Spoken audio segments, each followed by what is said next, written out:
What's up everybody, Matt Maran here for another car review. This is of course the all-new 2019 Chevy Blazer RS. Huge thanks to Chevy for providing me with this very cool Blazer to review for you guys today. So about the Blazer, well, it is really sweet looking. Now, of course, you know, it's not the body on frame SUV that it used to be back in the 90s and stuff, but now, you know, it's gone to a unibody crossover platform. That's what's hot, that's what's selling, and so you can't blame Chevy for making that switch. I will say it looks fantastic to me. I think it's one of the coolest looking crossovers I've seen yet. It is awesome, especially up front there. It's just so angry looking here, especially with the RS package where you have the blacked out bow tie badge and you know, just the more aggressive styling here looks awesome. I love the squinty little accent lights there. The real headlights are actually down lower there in the front bumper, and that is something that was started several years back with the Jeep Cherokee and has now moved across Hyundai's entire SUV range. So this isn't you know, something super fresh, but I do like Chevy's take on it.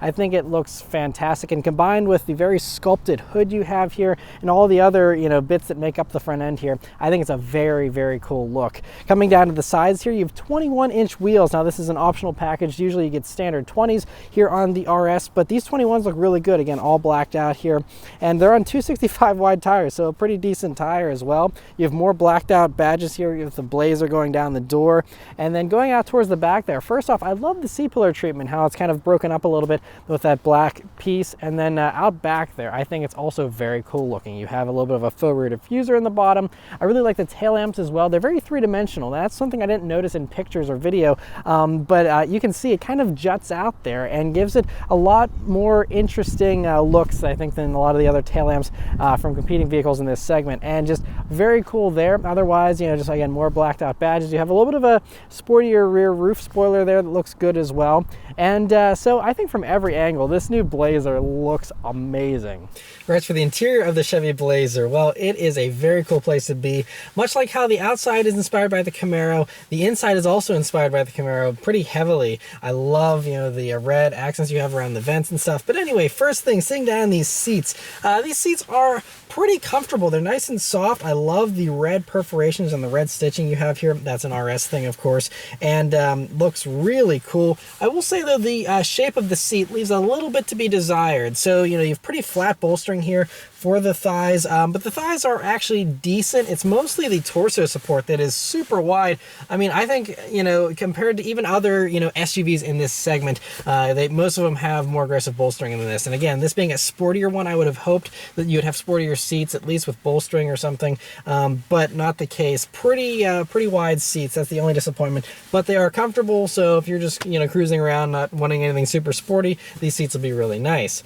Next is the steering wheel here in the Blazer, which is pretty nice with one huge caveat. But first, you know, you have this nice red stitching on it, and you know, it's leather wrapped, but the 9/3 grip is actually uncomfortable. And they did this also with the new Silverado. I don't know why, and no other reviews really mention this that I've seen yet, but I mean, this plastic part that looks like metal, it like jams into my thumb muscles, and after a few minutes of driving, it is just not comfortable. So maybe it's just my hand, since no one else talks about this in other reviews, but definitely try one of these steering wheels out, sit in one and, you know, feel it, or take it for a test drive for a few minutes and see if that bothers you, because for me, that is not comfortable. Not sure why you'd put nice hard plastic right where your thumbs rest, but otherwise a very nice steering wheel, just a few buttons on it here, and it looks good.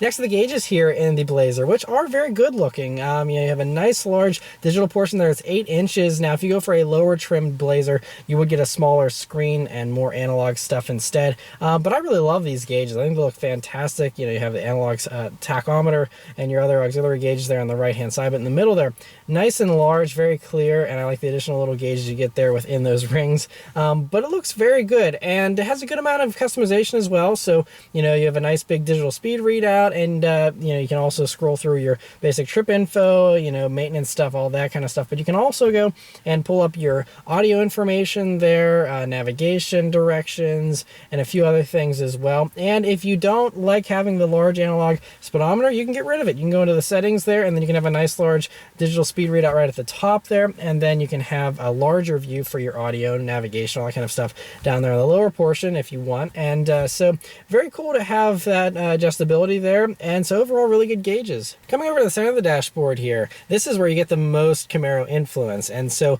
right up top, you have this 8-inch infotainment display, which is really nice. I really love the way that Chevy has this new setup now for their infotainment. The menus and stuff are all very easy, straightforward. Remind me of some of the other best systems out there from competitors, and this one works just as well. Very nice, quick responses. Everything's very clearly labeled. When you go into the submenus for like audio and stuff, for example, very easy to move around and navigate between sources and all kind of stuff. Still no tune knob. You just have a volume knob, but you do have physical tune buttons or on-screen tune buttons right there without having to go into any kind of submenu like some competitors do. And so very easy to scroll through all your radio stations and stuff. And of course, once you have favorites set up, then it's even easier with just one tap to one of your favorite stations or whatever. And so fantastic. The navigation maps also look very good, a little bit updated here over the past couple of years, and those are a nice improvement. You also have Apple CarPlay and Android Auto, which I believe is standard here, and so great to have that as well. And it's overall fantastic infotainment system, and I really like this knurled metal volume knob to it. It's a nice little touch. Coming down, you have your climate controls, which look, again, straight out of the Camaro, which I personally love. You have a little row of small buttons here for all your basic climate stuff. And then I love how you have these nice big vents that, are very colorful, which I really love color on interiors like this. I wish they did even more of this kind of stuff, but I really love that. And anyway, you turn that whole vent, and that's how you can adjust the temperature there. But then you also have a few buttons here for fan speed and stuff like that. And that's where you'll see your heated and ventilated seats. Again, that's an options package here to get the ventilation and stuff, but nice to have that here. And then in that area, you'll also see a USB jack and a USB-C jack, which is great to have both of those. Speaking of connectivity, right beneath that, you have a wireless charging pad. Again, part of this options package. Does not come standard on the RS. Otherwise, you just have a nice big bin here, but it's a really great wireless charging pad because it's nicely rubberized and even has nice little indents here. And so even for like my iPhone 10, for example, fits perfectly in there. Now, maybe if you would have a larger phone, it wouldn't fit quite as well. So you just have to try out your own phone and see. Coming back, you have two cup holders here, which are a good size. And you can also have another little slot behind that for your key or something. Over in the doors here, you have a two-tiered setup with a little tray up top here, which isn't too big, but is nicely rubberized. So we'll hold things in nicely there. And then you have a bottle holder here in the lower part of the door, as well as another little tiny cubby there. Coming back over to the center here, you have the center armrest, which is pretty nice and softly padded. Feels pretty good to rest your elbow on, although I will say it is a little bit high with my seating position. My arm is resting up a little bit higher than it usually is. But anyway, you open that up and you'll notice, at least I first noticed, that sound. Not very high quality. I don't know if this is just early production issues or what, but definitely check to make sure your Blazer doesn't make that noise every time you open it up. Anyway, once you open it up here, then you'll see a nice deep cubby area that has another USB jack, another USB-C jack, a power outlet, and also an SD card slot, which is presumably for the maps here. And so a really nice amount of space in there, and so very usable. And so, all things considered, I think it's a pretty good amount of space here for a vehicle in this segment. I think there might be a couple that give you a little bit more, but still not too bad. I think, the Honda Passport is the standout in this segment, where you just have a massive amount of space. You could fit multiple gallons of milk in the center thing. This isn't quite that versatile, but is still very nice.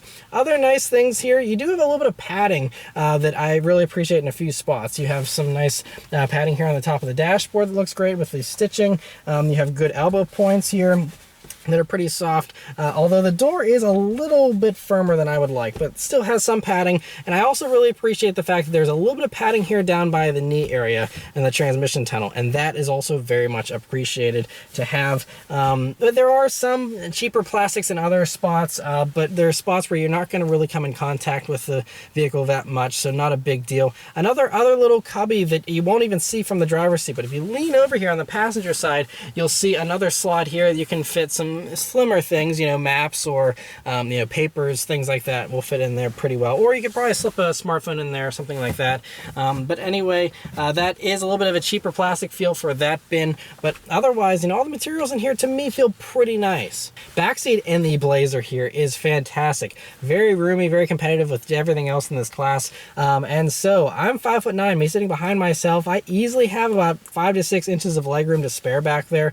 Plenty of space there. Plenty of headroom as well. And those seats also will recline, and they can also slide forwards and backwards as well. If you don't need 5 to 6 inches of legroom and you want a little more cargo space, you can make that adjustment if you'd like. But in their standard position all the way back there, I mean, really nice and spacious, feel great. You'll also see a fold down center armrest, which isn't actually too soft. It's actually really firm, which is odd because most of those are super padded. But you do have 2 cup holders built into that. Looking forward, you'll see dedicated air vents up top there, as well as an actual house current power outlet, as well as another USB jack and another USB-C jack back there, which is great to have those. And then beneath that, you also will see a little cubby that interestingly has a sharp edge to it there. And it can actually kind of scratch you if you put your hand in there. So just be warned if you're messing with that to not hit the edge there. But anyway, another little space there. You'll see in the doors, there's bottle holders. And so overall, a really nice back seat. Cargo space here in the Blazer is pretty good as well. So as far as the numbers go, it is a little bit less cubic feet than what you get in some of the competitors like the Honda Passport. But judging from the looks of it here, it still is a nice, large, usable space. It goes pretty far back. It's pretty wide. You have the little bins there on the left and the right. I will say under the floor, there isn't as much space. With the Honda Passport, for example, you had a nice, huge bin right close to the rear there where you could fit, you know, full-size grocery bags and stuff in there, no problem, and it was really handy to have that underfloor storage. This, you got a little awkward shaped thing on the left-hand side there going around the spare tire, and then something way far in the back there, which isn't very handy if you've got to reach all the way to the back of the cargo space there in order to get access to that. So not the greatest setup there. I wish they would have pushed the spare tire further back or something and prioritized having something closer to people where they're actually loading stuff in. But, you know, like I said, still a good amount of space there on top, and so overall, pretty good cargo area. All right, so start and go for a drive. The Blazer here has this really nice Chevy key. It has a really great weight to it and pretty thin. I like some of the plasticky metal trim you have here on it. It's a nice touch. Some rubber buttons there in the back. Of course, it's keyless access, keyless entry, and push button start here in some of the higher trims whenever you properly equip it that way. And so anyway, just leave your key in the pocket, hit the engine start button, and it starts right up. All right, so setting off in the 2019 Chevy Blazer RS. So the first thing you notice, well, you have pretty good visibility here in the Blazer. So you have a very good view forward with a hood that drops down completely so you don't even see it. The A-pillars are a little bit thicker, but not too bad. And thankfully you do have this A-pillar window, and the mirrors are off onto the doors there. So that does help, but these are still a little bit of a thicker A-pillar than some competitors, but not a huge deal. View out of the back is also really great in typical SUV fashion. And if you want an even better view out of the back, you can go for an options package like this one that includes this camera rearview mirror, which is something that's found in other GM vehicles as well, which is very cool, but it's not a very wide angle camera. And the only thing that kind of freaks me out is whenever I'm stopped at a red light and a car pulls up behind me, it almost looks like they're going to rear end me because the angle isn't wide enough, and it looks like they're super close, and I'm like, whoa, they're coming up on me fast, and they really aren't. It's just the camera angle there. So I could live without the camera rearview mirror personally, but still a nice feature to have nonetheless. Other things to note though, kind of going from a stop here, you have very responsive throttle here in the Blazer, which is really appreciated, and you have this 9-speed automatic, which is pretty responsive to my commands here and feels really nice and responsive. I really like that a lot. Another thing is you have a nicely weighted steering feel here. So the RS actually gets unique steering, and it's actually a quicker ratio of 15.1 to 1 versus 16.1 to 1 on a regular Blazer, and so it means you have a little bit of quicker steering, which I'm sure I'll appreciate out on a back road here, but even at lower speeds, it just feels really good. As far as brake pedal feel, that is one thing that is a little odd feeling, where there's a lot of travel in the first half of the pedal, and then once you get beyond that 50% point, then it's a very stiff brake pedal, and so it really isn't too precise feeling. Now I do like that it's not super touchy either, but I just wish it was a little bit grabbier, you know, through the pedal travel there, and I didn't have to, you know, go like half travel in order to get some kind of braking action out of it. Another RS specific feature you get are sportier damper settings here, and I will say that I obviously haven't driven a normal Blazer yet, but you just judging this alone, it's really a nice smooth cruiser still, and I've been over a few bumps and stuff with it, and still feels plenty comfortable. I mean, it's not going to be buttery soft and smooth, but it is a very nice cruising vehicle here, and I have no complaints with the ride. I think it feels pretty good, and I'm sure it'll feel good on a back road as well, having the sportier setup. All right, but we're going to put the all-wheel drive actually into its sport mode. The all-wheel drive, it doesn't automatically switch over to an all-wheel drive setting automatically. You have to put it into all-wheel drive mode, otherwise it defaults to two-wheel drive, but then you have to go up to the sport mode there, and then that puts the all-wheel drive into its sport setting, and it is a torque vectoring all-wheel drive system. But let's turn down onto this back road here and see about the performance, shall we? And here we go. Okay, wanted to start in second and then downshift to the first and then back to second, and then it takes off and goes pretty well. So the Blazer RS here gets the 3.6 liter V6 engine, naturally aspirated still thankfully, and does 308 horsepower and 270 pound-feet of torque, and is a very punchy engine. Feels really, really good here, but I have noticed it seems to be a little strange where I'll actually give it throttle and then let off, and it seems to continue to accelerate for a split second at times. So that's a little odd. I've noticed it keeps wanting to go for a split second after I let off the gas. So that's a little odd. But then of course you can get onto the brakes if you want to, you know, slow yourself down a little quicker.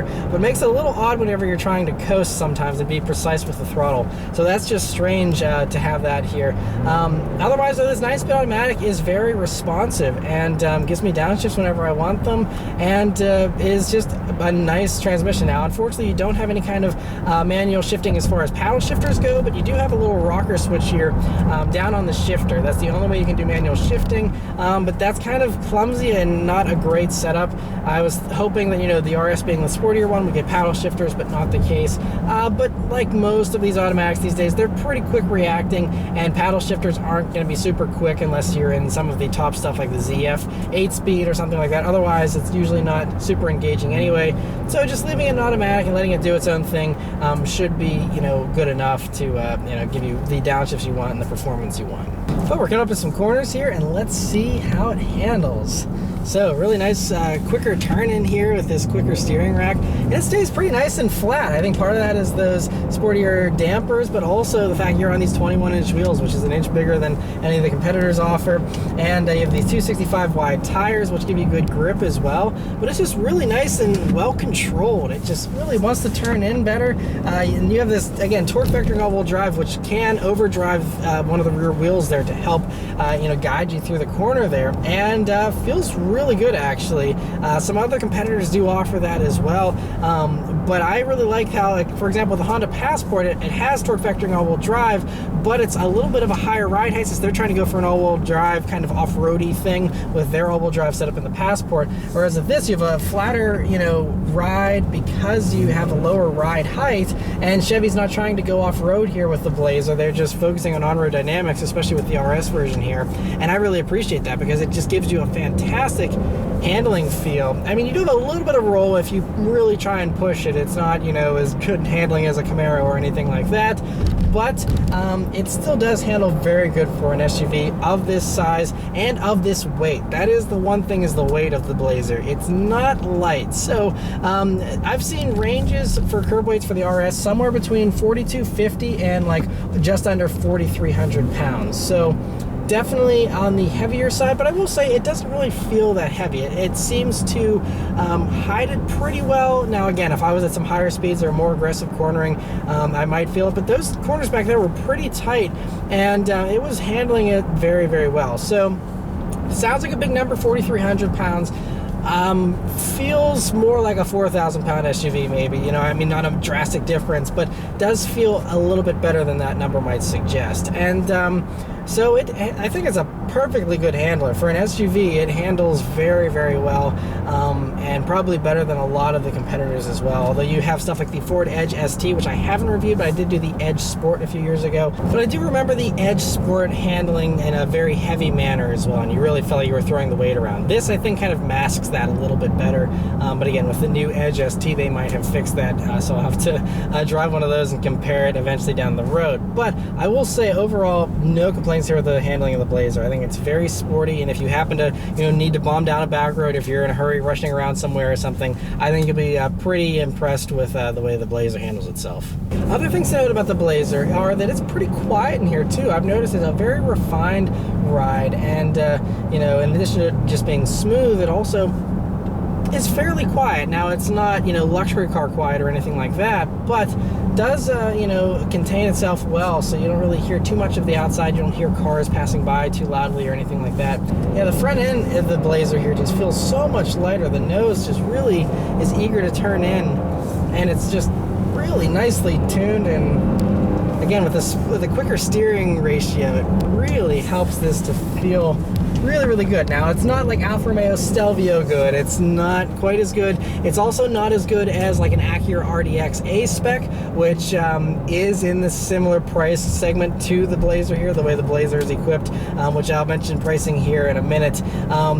Yeah, so it's it's not best in class or anything, but it is very, very good. And so overall, no complaints there. But yeah, so anyway, I'm going to have the Blazer here for an entire week, thanks to Chevy. So I'm going to drive around all week, and I'll come back and give you guys my final fuel economy out here in the real world, any other things that I noticed, as well as my thoughts on the pricing here of the Blazer, which is interesting. All right, so I've been driving the Blazer RS for a week now, and I actually really enjoy it. It's a very nice vehicle to drive. I'm just amazed how these 21-inch wheels aren't as harsh as they should be, honestly, and that's really impressive. The Bose stereo system sounds great. All the safety systems work very well, so this has all that stuff, which is optional, by the way. You don't get any of the standard safety stuff on a base Blazer, but this one has the adaptive cruise, blind spot monitoring, all that type of stuff works well. I will say though that the lane keep assist system is very aggressive. Like, you even start getting close to the line, and you immediately start feeling it nudge you. It's constantly trying to nudge you closer to the middle of the lane. Now, there is a little bit of a forgiveness zone where you can kind of wander around within an inch or so, and it'll let you do that. But other than that, it is always trying to keep you in the middle of the lane, which is good if you struggle with that. But for other people, it might feel a little overreaching. That is something I believe you can turn off, though, if you don't like it. The adaptive cruise, I will say, I do like the way it's calibrated. It's a little more aggressive in its setup, which I appreciate, because some of these other systems really want to be super safe, and you have to have like 2 car lanes at all times, even whenever you're going slow and stuff, and that allows people to cut in front of you and all that. Whereas this system will get up pretty close to their bumper, but because of that, it still is a little touchy, and so it won't brake smoothly. Like, I can see cars starting to slow down, but it can't see brake lights. It just only measures the distances, and so it sees those distances starting, and then it immediately has to brake. Whereas as a human, I would have started braking a little bit sooner, anticipating the slowdown by seeing the brake lights. And so I hope in time these systems will get a little more intelligent. Now, out on the open highway, the adaptive cruise works great, of course, but just if you're in stop and go traffic, that's the cool thing with these new systems, is that we'll do full stop and go. Now, you do have to hit the gas pedal to resume once you come to a complete stop, but it still will do all that inching up for you whenever you're crawling along at 5 miles an hour, which is great. It's just not super smooth, and it can still freak out cars behind you as well whenever you're jamming on the brakes, and they can see around your car and be like, what is this dude freaking out for? So still not perfect, but these systems certainly have gotten better. One thing that I do wish was defeatable, though, is the start-stop system. I get that it's often more efficient, but there are times where it's nice to defeat it, where you know that you're not going to be stopped for a long time, and so it just turning off the engine and then immediately turning it back on, like at a stop sign, for example, is a little bit annoying. And so, you're not saving any gas in that 3 seconds that you're sitting at a stop sign for. So, it's things like that, I wish they gave you a little more customization to be able to turn that kind of stuff off instead of forcing you to have it on. One spec that I forgot to mention earlier on in my review that I want to mention here is the towing capacity. So the Blazer here tows 4,500 pounds, which is about 500 less than the Passport, and it is less than some others, but also better than a few others as well. This is still better than like a Nissan Murano or Ford Edge or something like that. Another thing I want to mention here is my fuel economy in the Blazer, and that is something that was pretty good. So I've been driving the vehicle for 130 miles now, and my average was 19.5 mpg, and these are rated 18 in the city, 21 combined, and then 25 on the highway. So, 21 combined is what I was expecting, because I did do about 50-50 driving. So it was about 50% city, 50% highway. And so, I was hoping to get around 21, but this is not far off at 19.5. And oftentimes, I'm like 3 mpg less with a lot of these vehicles I drive. And so I'm over the city number, and I'm, pretty close to that combined number. So I'm actually happy. I think, nearly 20 mpg is very respectable for a vehicle of this size and weight with a V6 and all-wheel drive, although I have been driving primarily in front-wheel drive mode most of the time. But still, I have no complaints there with the fuel economy. Let's get into the pricing here, because that is the biggest stumbling block with the Blazer here. So I mentioned the Passport. Let's first compare it to the Passport, because I think that's probably one of the closest competitors. This isn't body on frame or anything, it's unibody. So is the Passport. Now the Passport tries to be a little bit more of an off-road type setup, whereas this isn't. It's on-road primarily, but they're a little bit comparable. And so, for example, if you want, they're similar size, they both have V6, all-wheel drive, all that kind of stuff, and a Passport fully loaded is like just under 45,000, including destination. And this Blazer, as tested, is $50,765. So you're talking about basically a $6,000 difference between a fully loaded top-of-the-line Honda Passport versus this. Now, that is a little bit unfair, because this has the 21s and the panoramic roof, which you can't get either of those things in the Passport. So if you were to remove this sun and wheel package, I think is what they call it, on the Blazer here, you're then around 48 and change. And at that price, it's about $3,500 difference between this and a fully loaded Passport. So you're still paying more. Now, I know that Chevy often offers large discounts, and that's something that everyone's like, yeah, but look, you can get 15% off a Chevy or something, because they always run those deals. And it's like, yeah, okay, great, but as of right now, me filming this in the end of March of 2019 here, there are no discounts. There are no incentives for the Blazer. It just came out. I guess it's selling well so far, and so they don't have any incentives. So if you want one of these, you're going to be paying way more than the competition. And so in time, I'm sure these will start to depreciate, and of course, used ones will depreciate very nicely as well if you're looking for one of these, in a year or two. But as of right now, it's just outpriced. It's way more expensive than all the competitors. At 50 grand, you can even get a Toyota 4Runner TRD Pro, which has actual legit off-road stuff, again, if you really want a truck-like body-on-frame SUV. And so, at that price point, it's a little tough, and that's kind of the problem with the Blazers. It's expensive. Okay, so you say, yeah, well, I don't want a Honda. I'm a GM person. I want only a GM vehicle. Okay, that's fine. Let's look at the other stuff within GM's whole inventory. So again, Blazer RS here, still not even the fully loaded trim of the Blazer, by the way, with the RS. You can still go up to the Premier. But anyway, with this RS, $50,765. Now, if you go within Chevy, you can actually even get a Traverse RS, which is larger, has a huge third row if you want to have more cargo capacity, which I'm assuming is why people get SUVs for the most part. And you have that, the third row, so it's way more family friendly. And those can be had with an identical V6 all-wheel drive RS Traverse, 47 grand.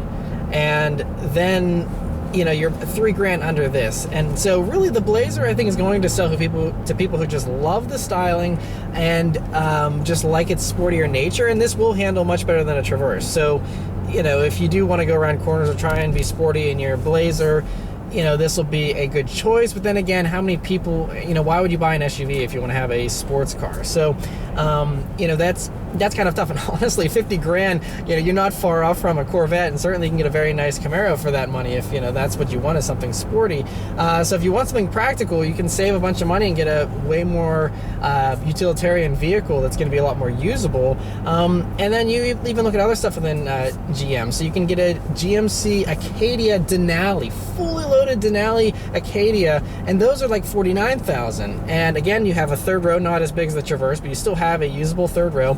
And when I reviewed the Acadia Denali a couple years ago, I was actually very impressed with its handling as well. I think it's one of the best handling three-row crossovers. I don't think it's the best, but definitely one of the top ones, thanks to that huge weight loss that it went on. And I think the Acadia is actually lighter here than the Blazer is. I think the Acadia is around 4,000 pounds. And so, okay, you have that option, which again is also cheaper, also more usable, and you could argue might actually have a more luxurious interior here, although this is still very nice in here. But the GMC, has some wood and stuff. If you are willing to look beyond the GM lineup, there's a lot of other luxury stuff. If you're interested in a luxury vehicle like this, of this, price point, you can get like an Acura RDX A-Spec, which I reviewed a few weeks ago, and that had excellent handling, better than this for sure, and it was pretty luxurious. Now, it does have a slightly annoying interface. It's not as easy as the touchscreen here in the Blazer. That's the only thing I will say about it, but it is certainly not a deal breaker in my book, and I really love the RDX, and it's one of my favorite mid-sized SUVs, and that's again a luxury branded vehicle. Also, you have stuff like for example the Lexus RX, which you can get for about 50 grand as well, and again something else that's pretty luxurious, nice soft ride and all that kind of stuff. Now if you're like, no, I don't want luxury, I want something sporty, that's why I'm interested in a Blazer RS. Okay, well, you can even get 15 extra horsepower, but about almost 100 extra pound-feet of torque with the Ford Edge ST. Now, those are around 52 grand, but currently, Ford has an incentive of 3,000 under, so this actually puts the Edge ST about $1,000 less than this Blazer currently. And now, again, pricing will fluctuate and stuff. So MSRP versus MSRP, you're still looking at almost a 2 grand difference between this Blazer RS and the way this one's configured and an Edge ST. So, it is a little bit more expensive whenever you compare them, with the MSRPs, but still, the Edge ST actually has a little bit of a sportier suspension setup. I have not reviewed an Edge ST. I did do the Edge Sport several years ago, which is very similar. It's just the Edge ST is turned up a little bit more aggressively, but the Edge Sport was nice, but it did feel a lot chunkier and a little more bulbous and not quite as sharp as the Blazer here. And I think I certainly prefer the way the Blazer drives over the old Edge Sport, but again, I have to wait till I actually drive the Edge ST to see if those things have been improved. But the overall shape of the Edge to me isn't as attractive as the Blazer, not even close. So that is something, again, because most people are probably buying a Blazer for the looks, and so that's something that's certainly worth mentioning. So if this were 5 grand less, I could say, yeah, Blazer is really well priced, makes a lot of sense. And I'm sure, by the end of 2019, maybe they will knock them down 5 grand or something. I don't know. Like I said, GM does heavily rely on those incentives in order to get these vehicles within a competitive price range. But as of right now, it is just simply not competitive price-wise. And again, within GM's own inventory, you're talking about stuff that it makes this a tough pill to swallow. And so you have to really love the Blazer's looks and the whole packaging of it. And if you do, then, and you have the money to spend, I think, the Blazer looks fantastic. It turns heads on the road. People seem to like it. I love driving it. When you don't consider the price of this, it's fantastic and probably one of my favorite SUVs in this segment. But then you bring in the price and it's just, like I said, it's tough. But anyway, let me know your thoughts on the Blazer in the comments below. Thank you guys very much for watching. Thanks to Chevy for providing me with this Blazer, and I'll see you guys in the next one. Take care.